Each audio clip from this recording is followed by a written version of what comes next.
Yeah. And Okay. here we are. Everyone, Everyone. just mute yourselves, please. Mute yourselves, please. Hi, everyone.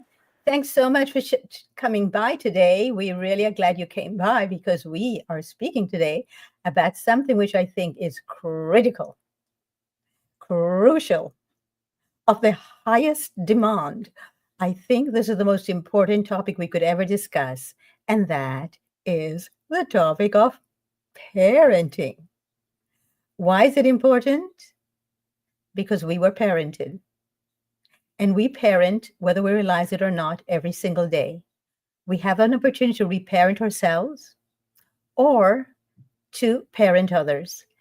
And before we do so, I would like to look at what parenting is. I've asked my co host to feel, not think, but feel what that means for them. But first, when I was a teenager, yes, I was a teenager, I did something which has affected me for the rest of my life. I read a book called The Prophet by Khalil Gibran. I know many of you read that book. Many of you have been very influenced by that book, as was I.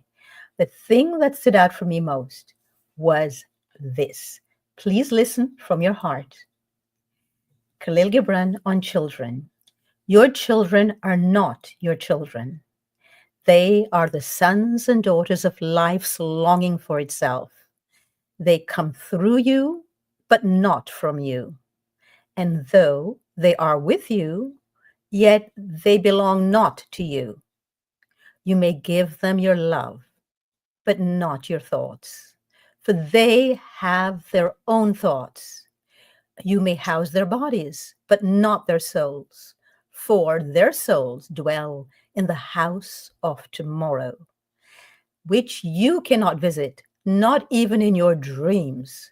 You may strive to be like them, but seek not to make them like you. For life goes not backward, nor tarries with yesterday. You are the bows from which your children, as living arrows, are sent forth. The archer sees the mark upon the path of the infinite, and he bends you with his might, with that his arrows may go swift and far. Let your bending in the archer's hand be for gladness, for even as he loves the arrow that flies, so he loves also the bow that is stable. So, with that in mind, let's have a go and bring in Blythe. You are a parent. Can you respond to what I just read? And also, what I asked you to do was how will you define parenting? That's so beautiful. Thank you for the question. Thank you for reading that. Um, I define parenting really as connection and guidance and having the opportunity to really be in love with our children and have this relationship that's like no other relationship, where you can really, as the poem said, or as the writing said, witness who they are and let them be who they are, whilst also, of course, having the responsibility to teach them to be courteous and boundaries and things like that that have to be taught sometimes. But to always really do it with connection, and it's always connection first. And this is always what I share in my message to people. It's like connection, not control. And connection before everything with your kids. People miss out. People miss out on the opportunity to have the most extraordinary relationship because they're trying to control their children, or they're parenting in a bully style of parenting. If there's yelling, screaming, shouting, if there's a lack of awareness on the parent of what their very big dysregulated energy is doing to the child, and creating a dysregulated nervous system in the child when there's a lack of awareness there, and there's all this contention, and it's the breeding ground for that very typical teenage relationship that's so, I can't even think of the word, but it doesn't have to happen. It's like parents and teenagers can have amazing connected relationships. We don't have to have these preconceived notions of how any of it is. We can have connected, amazing relationships with our children. And it's sad to see that, honestly, so many parents have missed that. And where do you think, from where do we get these preconceived notions? How we were raised, right? Or in the culture. I mean, I don't know. In fact, it's quite crazy the leap that my generation has made. I mean, so many of my friends, we're looking at the way we were parented and we're like, what were they thinking?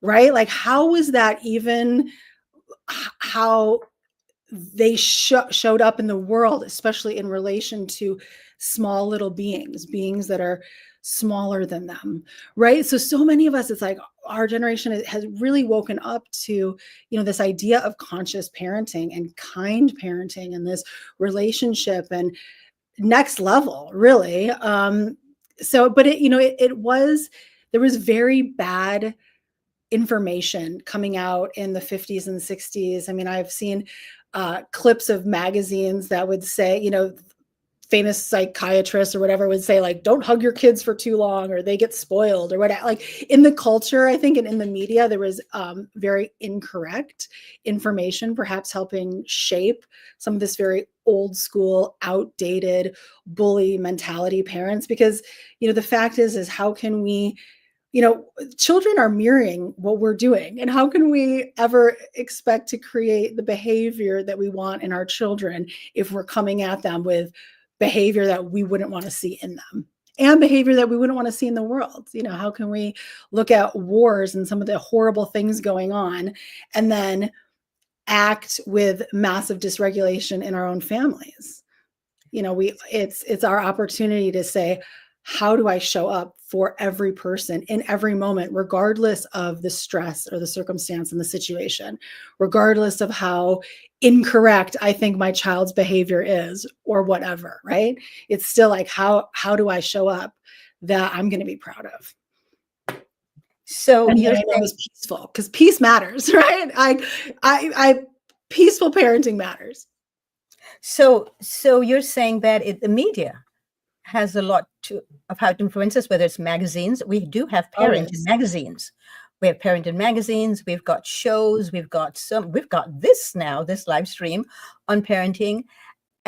And so that's where we get our concept of parenting in many ways. So, Pete, you've been able to parent not once, not twice, not thrice, not 4 times, not 5 times, but 6 times. Has this developed? Has it changed as you go along? Oh wow, massively.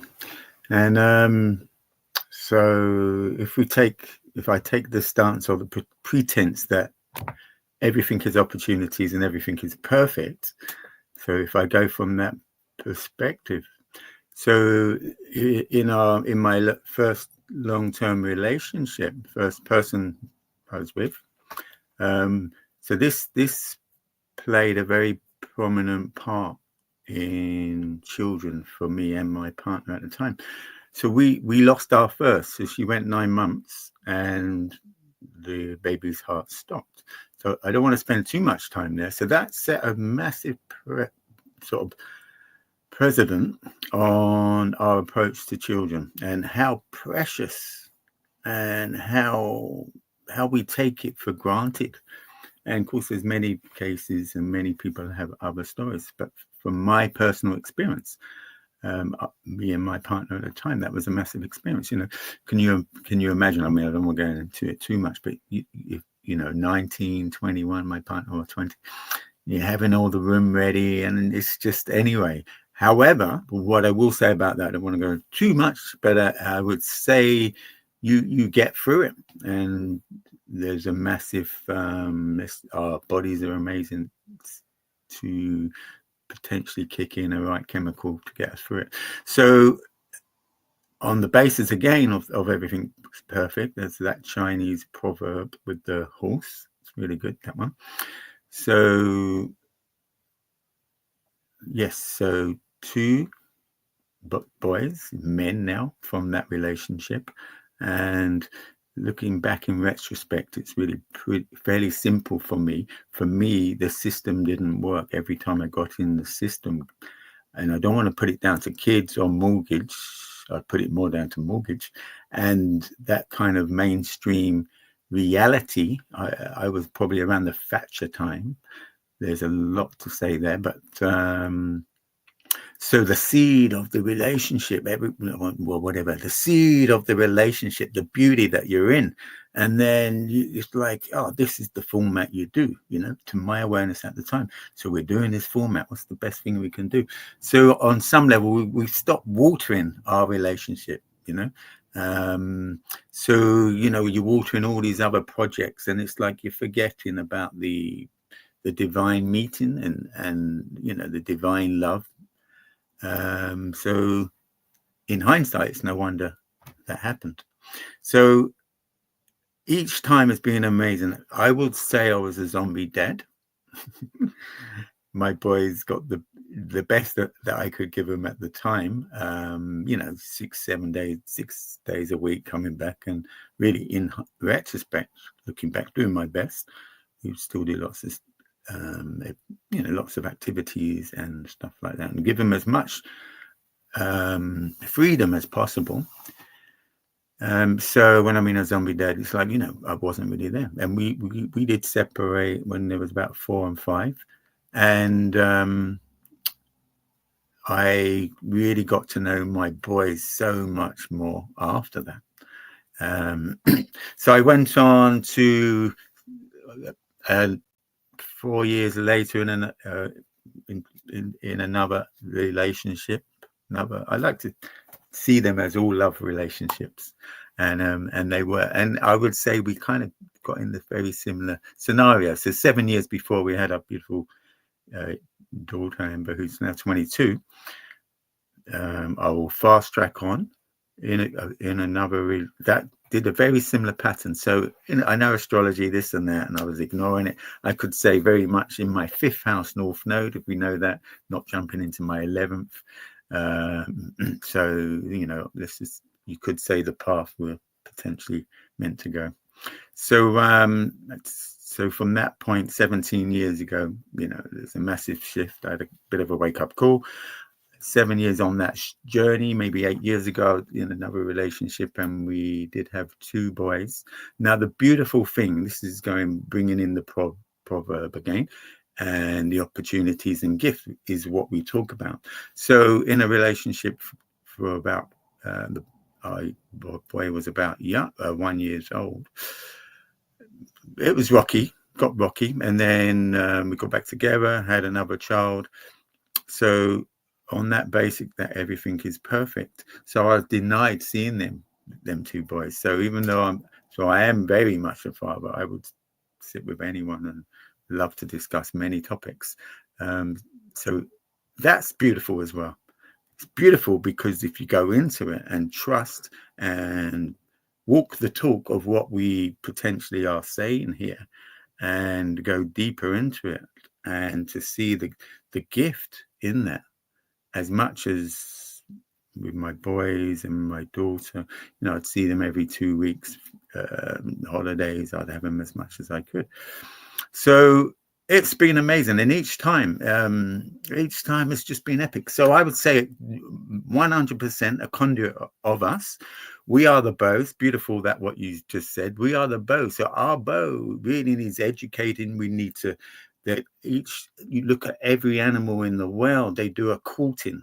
We've lost our courting, and how we not even catch the other person, but the ritual of our meeting. And then we do cleanses and we get licenses for different things. We need to cleanse the body, the bow, the vessel, before we even are even thinking about conceiving, as far as I'm concerned. And there's a reason for that. There's a reason for many things. There's a reason that we're not educated.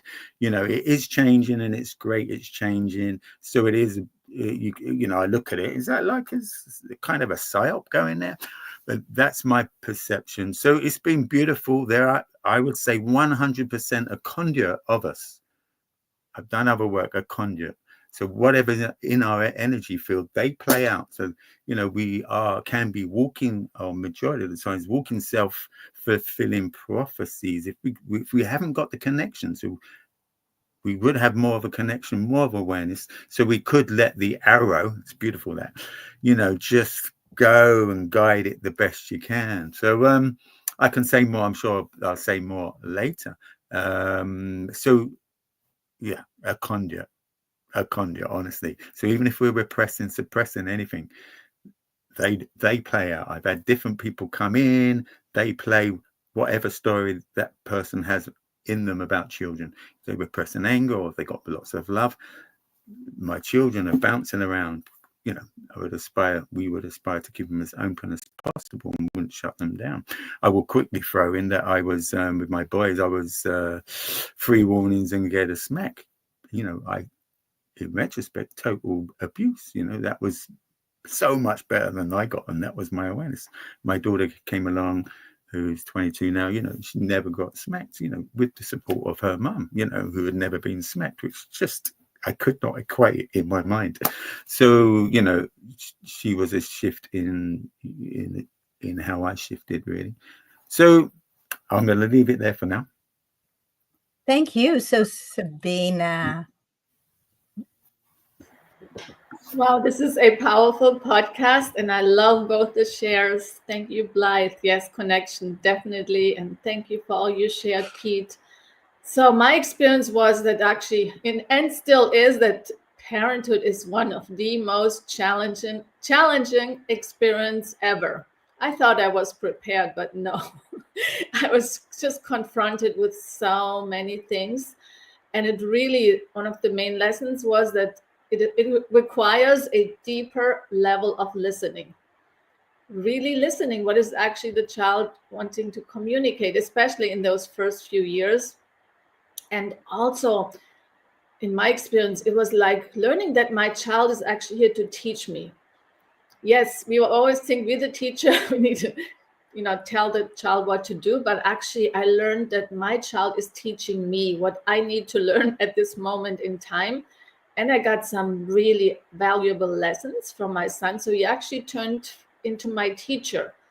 And I chose to just be the role model instead of telling him what to do.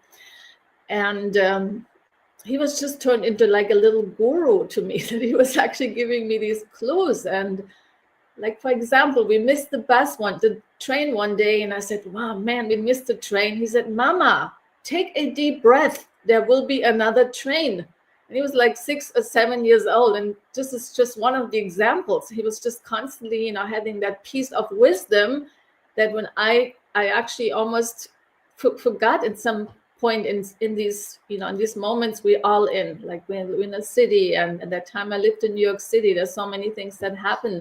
And actually having someone who tells you, hey, why don't you put a smile on your face? You're just so much more beautiful. Or he would say, Mama, why don't you slow down when you walk and walk like a lady?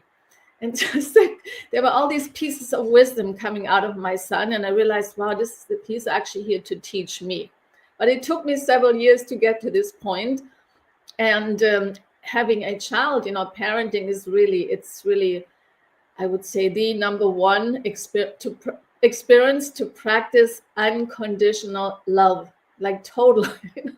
And there were moments I really felt like it's very hard to love my child, but that is really, the opportunity. So we're all being tested as parents to practice deeper listening and a deeper level of total unconditional love for the child. And parenting is also about going through different phases. There were times in my life I found it extremely hard, that I even questioned, was this actually a good choice? Am I really capable of being a parent? I thought it's just not for me, because I saw other people really enjoying it. And the first few years were actually extremely hard, I would say, to the point I was almost like borderline depressed, because I had to give up certain parts of my so-called freedom lifestyle. And later on, I realized it wasn't freedom to begin with. So I had to really step into being total, like in the selflessness mode instead of just what I want, and consider, what this little boy here is needing right now from me, and how can I step up to be the best role model for him. So it was a great teaching for me. And even to this day, parenting has different phases, as I mentioned, and like certain phases can be really enjoyable. Like there was a certain age, like I mentioned before, he would be the little guru, and I loved that phase and the conversations we had, and he was just so free, and I started to see the world actually different through his eyes. And he just found wonder in little things, and he would discover conversations with little insects. And I started to get with him, talking with the insects, and it was just like the magic was there, the wonder and the awe. So there was a beautiful phase I absolutely loved. And then there came another phase. Now he's a teenager, which I found extremely hard. And I can tell my son is my biggest trigger. And every single day he's giving me the opportunity to really love him for who he is, what he says. Even he's sometimes, kind of mean. Certain things he says about me, and they're actually condescending. And the test is always, can I still love him even he's like that? So the last few years, the teenage age has been very challenging. But I also noticed I was able to step into just a deeper level of acceptance and love and listening and being there and loving him no matter what. Even I don't like the way he thinks. He has a very completely different mindset than me. He wants everything that is natural is not interesting to him. He wants the unnatural and the artificial. And it's about, learning to accept that as well. And as Pete mentioned before, it's a lot about the environment. My son was first at Waldorf, and then he was homeschooled, and he was just thriving. And then after being 2 years in public school, he completely declined, became addicted to electronics and all kinds of artificial things. He also got sidetracked in not the best circles. So that was another difficult phase in my life. So parenting is about moving through these phases as gracefully as we can, and just love every part of it, because there's always a beautiful lesson. Thank you, Sabina. So I think parenting has nothing whatsoever to do with love in any way, shape, or form.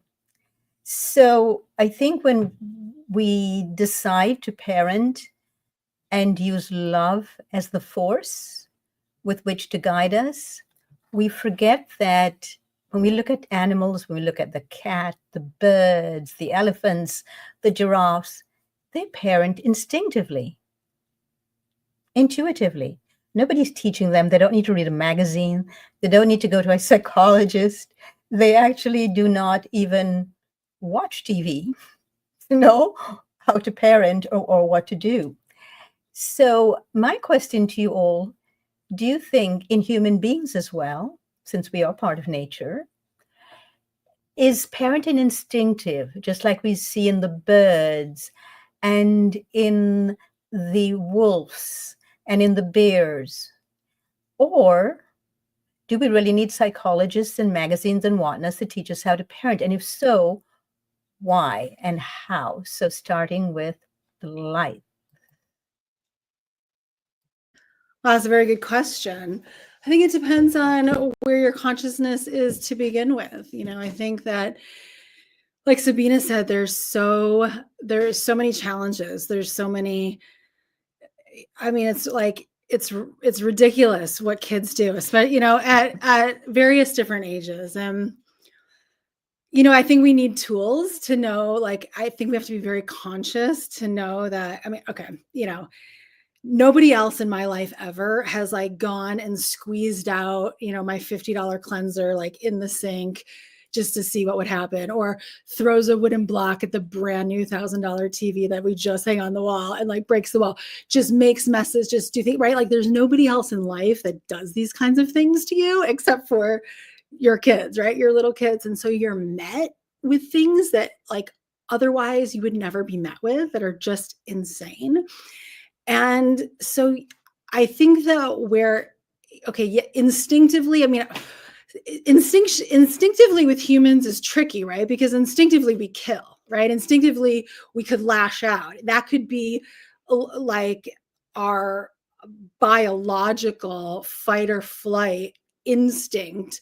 And I think that we, as intelligent, conscious beings, have to always become more aware of our conscious abilities. Like I'm so grateful for all that I've learned that I am innately, right? It's like we have these innate powers that we don't even know we have. Like, for instance, I mean, this isn't even like a metaphysical power, like a physical power. I just released a eye workout, right? It's like if people know, like, they can actually just work out their eyes and they won't have eye decline. Like, people don't know to do that. And so then they have eyesight decline and they get glasses and it gets worse and whatever. All they needed was like a piece of information and they could have really strong vision into, their late years, whatever. Right. So I think that, yes, we do need to learn more. And I think it's both. I think it's paradoxical. I think that so much, of course, is instinctive. So much has to be. And I do disagree with you, Dorit, about the love. I think that, like, the love that you have for your kids, you can't do it without the love. Like, if you didn't have this amazing, like I said, like, there's no one in your life that would drive you ever as crazy as like your little kids or your teenagers, or but you just love them so much anyway that it's the anointment. It's the anointing. It's like what makes it all. It's like, it's all okay. Like, we're humans, we're figuring it out. We're these little balls of energy. We have emotional disruptions that are even ancestral, right? I mean, look at what the humans have done. I mean, look at what humans were doing thousands of years ago. Look at the craziness that the Mayans did. And the humans were pretty insane, right? So we don't want to be like that, right? So I think we need to keep evolving and learning and getting the tools that we need to relate to our children with grace, because it's like our kids get dysregulated and then we get dysregulated and then we're just like, that doesn't work. So we have to grow and evolve. And honestly, it's just the love, like looking at them, that makes it go, okay, take a deep breath.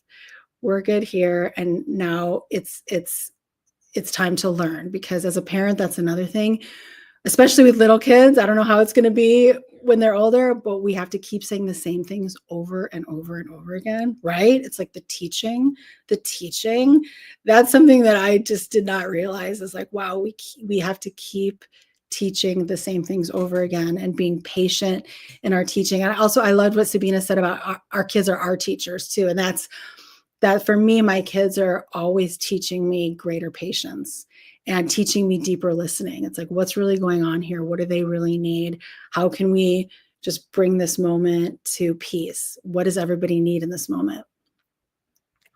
Great. Thank you, Blythe. So, yes, I strongly believe that parenting has nothing to do with love. It has to do with acceptance. Mm. And when we accept ourselves for who we are, with all of the different parts of ourselves that show up around parenting, or I think we're constantly parenting. I think we need to reparent ourselves first before we become parents. Then we can accept all the different parts of ourselves, and that makes it easier when that child just goes totally wild and breaks the car window or the door with a football. It's just acceptable. That's what just happened. Consequence. This is a consequence of you kicking it here, of playing with that football right here where the car is, and this now will be the consequence of what you just did. So that's what I talk about: acceptance. Accepting that they learn through consequences, and also that we need to reparent ourselves. Because if we do not reparent ourselves, we end up bringing on all the different ways in which we parent. And we're going to be talking, if we have enough time today, about different styles of parenting, from or parents, their parents, grandparents, great-grandparents, there's ancestral stuff handed down without even looking at it. And I did a course with Bert Hellinger. He's a German, I don't know if Sabina knows about him, who has this amazing course on restructuring things that have been handing down from generation. It's called intergenerational healing. And I studied with his teachers, and I learned so much about the fact that we don't know how to parent. Because we think parenting, my opinion, is just about love. You cannot love someone if you don't love yourself. You don't even know how to start, or where to start, or what that looks like, or smells like, or feels like. So I think when we bring it down and we push it down into that compact little box of love, we forget what Khalil Gibran stated before. And we forget that we are the arrows, or we are the actual archer who actually pulls the bow and then let the child just go and do whatever it is that they came here to do, or to explore who they are. So I think that parenting is the most dangerous, one of the most fulfilling, and also the most underappreciated undertakings that humans do. So with that in mind, Pete, please come in and let me know how you feel about me saying that I think parenting has nothing to do with love, because we don't even know how to love ourselves. 100% with you on that one. Yeah, 100%.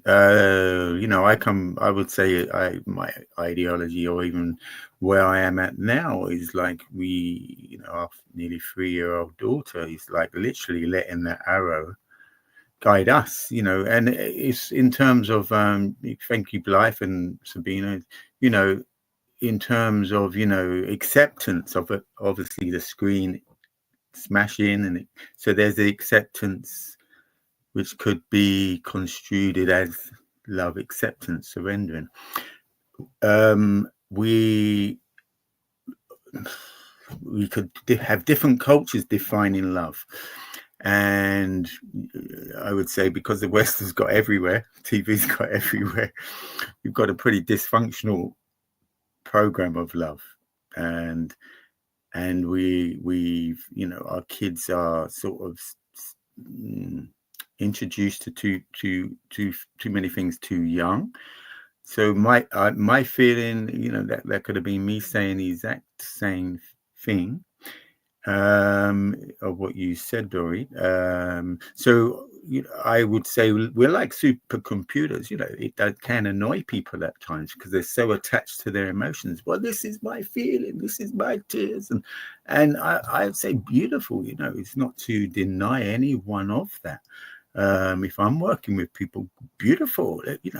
Let's try and get in there, and I'll support you to try and get out of that as quick as you can, and realize it's not you, it's not the real you. So we are layered and layered and layered of the TV, the media. It's just repetition. The way we're talking, policing each other, repetition. So it really have to know thyself, really. However it goes on, not to give ourselves a hard time wherever we are at. Things are forever changing. I can share you so many stories on a whole, talk about metaphysical level. What I witnessed with the connection on a dream state, and we talk about sensitivity. It's just like, really, that's to me emotional program, and once again, people don't like that, and that's the way I see it. What I was going to say is what I have experienced, what I witnessed with working with other people is, if something is happening at a certain age with your child, I like to see us as procreators. I mean, that could be controversial to some. Certain age, I have these protocols I tend to keep in terms of more sensitive, in terms of just more flowing. I have the opportunity to experience what's in my field, which my child is playing out. This is what I've realized over the last 8 years. So the closest to God, our young ones, they're vibrating, oscillating at pretty natural high vibration, you could call it. So either we shut them down, we get triggered and we shut them down because we don't want to look at something that it's brought up in us. But if we had the tools and techniques, I would say 50 to 100 times over these 17 years I've gone through, been taken back to different times. So we have that opportunity. So whether that's too deep or not, I so agree. Emotions is fabricated, and once you really get to a neutral, stop getting into the division, duality nonsense, get in it and get out of it. That's what I say. Some people don't like that, but as far as I'm concerned, we're in serious times. That's why I took the journey 17 years ago. The first 2 years, it's like I was shown so much. That's why I did took the food, and still take the food out there and work on a subtle level. People aren't ready for some of the sentence you said, Doric. So, subtly putting it out there. But so, yes, I'll go back to that. So if we've done the work, it would not be in our energy field. And then the child can really get to experience being that bow. And if you can have aware parents, creators, to sense what it's bringing up for them and move through it quick, then the child is just in the zone. Another experience with our young one. I do a lot of breath work, and we agreed with, as soon as she spawned, we did a home birth, just me and Hannah. That was going to do skin to skin for 10 days, which we did. And it was only me and Hannah. No one else came in our field. So she was born, she's on me, and Hannah had to go to the toilet.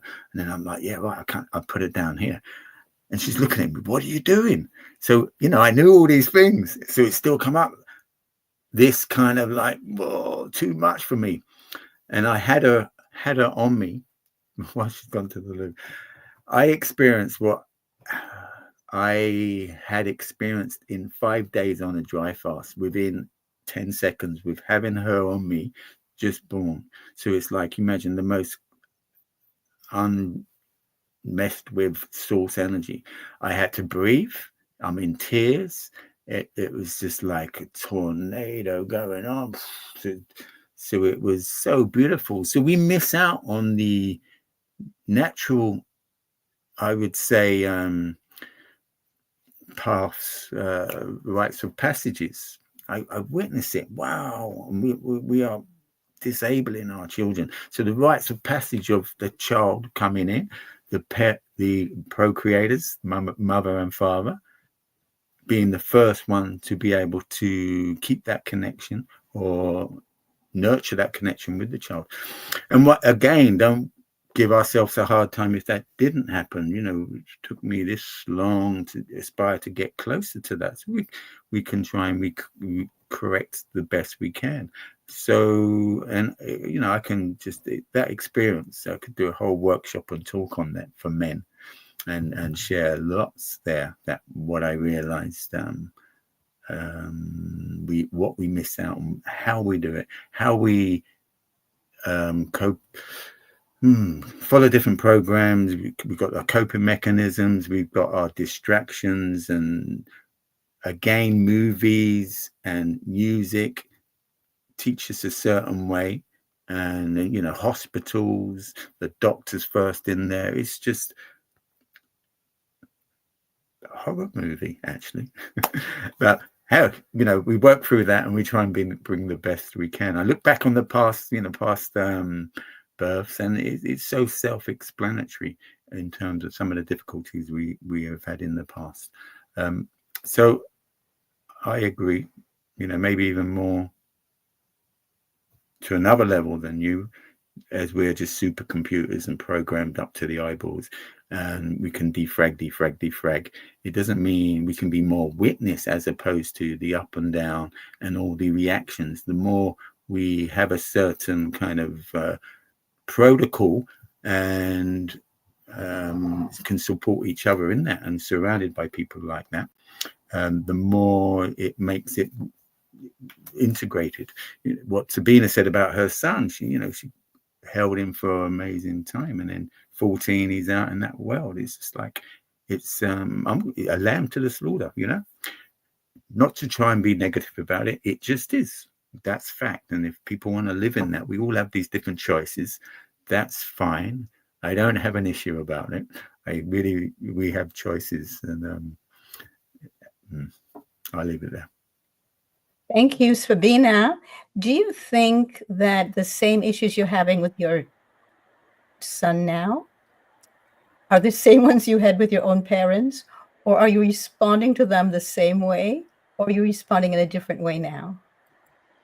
That is a good question. And I just want to quickly add what you said before about love.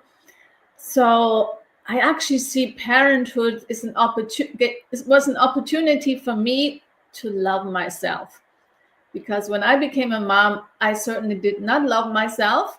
I thought I did, but I didn't. And there were many moments I lost myself. I screamed. I got angry. I was losing myself to the point I realized this is not me, and that is not love. When the emotions take over. So over the years, I just has been such a good, like a perfect training ground for me to actually not to react whatever my son does.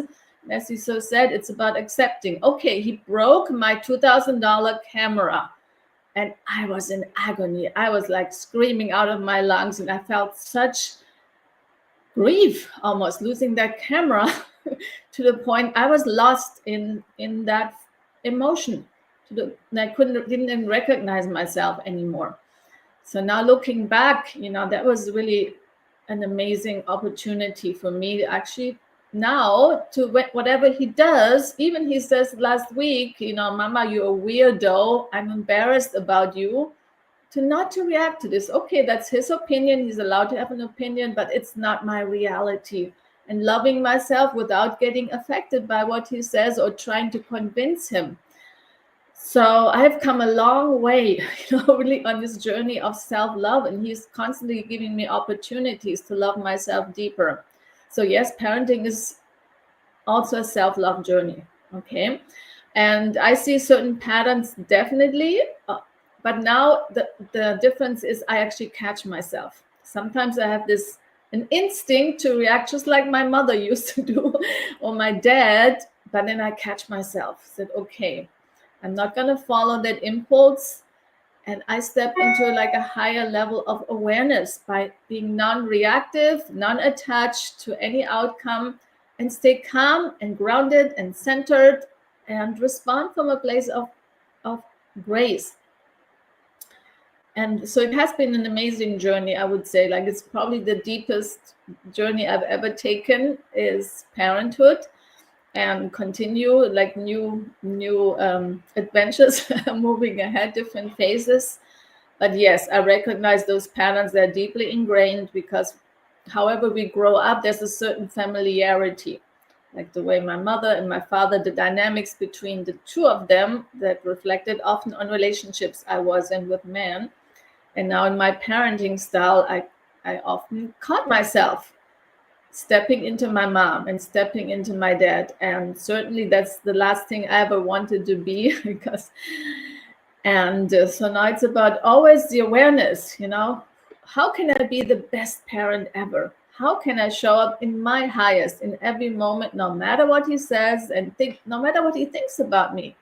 It's important that I show up as a role model also for him to see there's actually a mother who does not need to react or get angry because his dad always gets angry at him and mad at him. He tells me.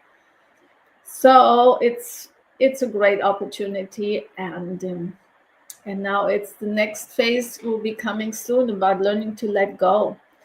My son is 17. At some point he will leave the nest, and now it's about learning to let go. And now it's the next phase will be coming soon about learning to let go. My son is 17. At some point he will leave the nest, and now it's the next phase will be coming soon about learning to let go. My son is 17. At some point he will leave the nest, and now it's the next phase will be coming soon about learning to let go. And there's already some feelings in my heart how that's going to be, but that will be the next phase of learning to let go, because that for me is true love, learning to let go. Interesting, because I think that's exactly what parenting is. It's about letting go. It's constantly all of these lessons in how to let go. That's all it is. And when we learn how to let go is when we restore the truth of who we are. We're not our thoughts, we're not our feelings. And that is why I think animals do a much more thorough job of parenting than we do. One of the things that was used to amaze me when I first studied birds, and by the way, birds are my mentors, just so you all know. I wish to live like a bird. I love the fact that birds go to so much extent, it's a huge extent, to build a nest for that bird, that the little bird that's coming up. They go to a lot of extent to find worms to go and feed it, even in the middle of winter, if they stay behind and they don't fly away. And they take such great care of guarding that nest. And then one day they kick that bird out of the nest. No emotions involved. Get out. It's time for you to leave. The emotions aren't involved. Instinct. It's time for you to go and find out who you are without us. I was shocked and I was enthralled and in love with birds after that. I thought, now that's what happens when we live instinctively. Because my whole life as a child, I lived instinctively and intuitively.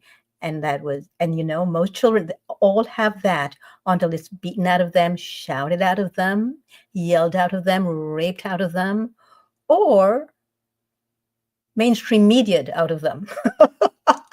And so I think it's really important that we look at Maslow's, for those of you who knows Maslow's hierarchy of needs, in parenting, I think this needs to be taught, that the only thing that parents need to do is actually to supply these needs.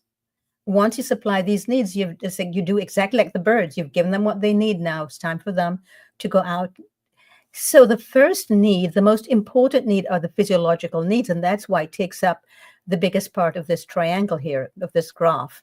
So the first one, of course, has to do with water, not just to bathe ourselves, but most scientists believe that below the neck, we're 75 to 78% water, above the neck, 85 or above of water. So we cannot live without water. Interesting that all animals also need water. I found that very, very interesting that every animal has life drinks hers. And then we have air. We cannot breathe. We cannot live without air. This is how we know that a child is alive or a human being is alive. And we know when they've gone and left their body because the air no longer exists in them. So they must have air. They must have some form of shelter, especially, and the shelter, whether it's a bird's nest in a tree or when I lived in New York City, and Sabina, you might remember this, that they were on the ledges of the building. They would put their nest on the ledge of a building because there weren't enough trees around. And they did what they had. They did what they have. And that the form of shelter depends on the season for most animals, and also it depends a lot on the climate and also on the animal kingdom itself. So for us humans, we see that in the way of building homes. But I know especially teenagers who they go off and live outside. They want to be outdoors. They call it camping out. And so if we have to be careful how we do this sheltering thing. If we keep them in a house all day long, there was a time when actually children were sent outdoors for the longest periods of time, and it was safe enough that we didn't have to keep an eye on them in the backyard or outside. And they would just all day long be out there. They would come back with scraped knees and all bloody and just thrilled to bits about being alive. And now we're so afraid with everything. Oh my God, you scrape your knee. Oh my gosh, I've got to take you to the doctor. I've got to do this. We're not allowing their physiological needs to be met. We're not trusting that they know how to take care of it and that they're okay with being scraped and having bloody hands or whatever. So food. this is a big one, which is why we're not going to be finishing with the parenting thing today and the parenting discussion today, because also Pete did refer to this a bit about the food. We're going to be speaking about that next week, and some other things. Sleep, critical sleep. Interesting how important sleep is. And then, of course, clothing. So these are the things that I think every parent needs to be able to provide for their children. But if you can, I think there are different ways of providing it. It doesn't have to be what the neighbor is doing or what your parents did. There can be different ways. There are some people who prefer to have their children sleep in a tent outdoors and not bother to make a house for them. And the child grows up absolutely loving nature and be totally part of nature. So we would be careful that we stop criticizing how some people parent as opposed to what others do. The safety needs are very important. If the child doesn't feel secure or feels healthy, if they're lacking in health and they're sickly, then that's an issue. So the security and health has to come from you, not that you make them healthy or you give them security, but if they see you do not feel secure in your own life, your sense of security is blocked or it's never been met, your health is not exactly, I cannot tell you how many clients have come to me and how resent their mother because she was always sick. And so the attention was always was on her. Of course, if you're sick, the attention is on you, and how much they resent that. And of course, there's a sense of property. So we don't have enough time to go through all of these today. So I'm just going to ask you to go through the first two. I'm going to put up another chart that just shows this to you through images. And I want you to think about how this then, the sense of the physiological needs being met, the sense of safety, allows a child to feel a sense of love and belonging to a community, and also how it affects their self-esteem and eventually their self-actualization. So Blythe, we're starting with you. Yes. You just want to know what I think about the hierarchy of needs? Yes, please. I mean, sure. Yeah. I mean, obviously, to get to a point of being able to focus on our self-actualization, we need to have all our other needs met. And that's really what we want for our kids, right? Is to become who they really are. And that, I think that it's so important that we model all of that. I think that's, one of the most important things, like Sabina said, really, it's like when we grow in our own self-love and we really model that, then that's when our kids get that. And when we're living our best lives and when we're living as creators, when we're connecting to source energy, we're teaching our kids that where their talents lie and where their preferences lie are their gifts. That those are the signals, those are the signs from creation, from God, from source energy, that that's the path to take, and listen to that. And certainly when we live by that helps them see that too. So yeah, I don't think that anyone can focus on self-actualization, right, if the other things aren't in place. And thank you so much, Sabina and Pete, both for sharing your stories. It's really lovely to hear. Great. So Pete, come on in, and same question to you, please. Remind me the question as you put it. So looking at the chart of self-actualization, the first two specifically, how do you think that creates a need for parenting based on that? That to me shows that the charts themselves show that parenting first needs to fulfill the physiological needs, then the needs of safety before they can feel the love and belonging that we wish for them to feel. And their sense of self-esteem comes from only if the first two are met. And the fact that they then are capable of self-actualization has to do with these needs are met first.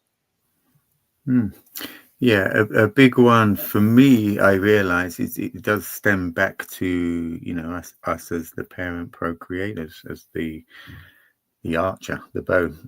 So if we are, we have that self-esteem, we have that, we're not insecure, and our energy field is pretty, I would say, calm and relaxed, then they copycat, they imitate. So we can go on the more on the, let's just say,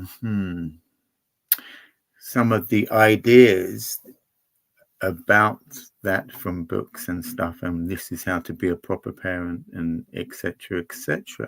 However, if it's not bringing, not bringing awareness to the, going to use the archer, procreator, if it's not bringing an awareness for that person to be balanced themselves, my core essence of that, everything is a reflection of that.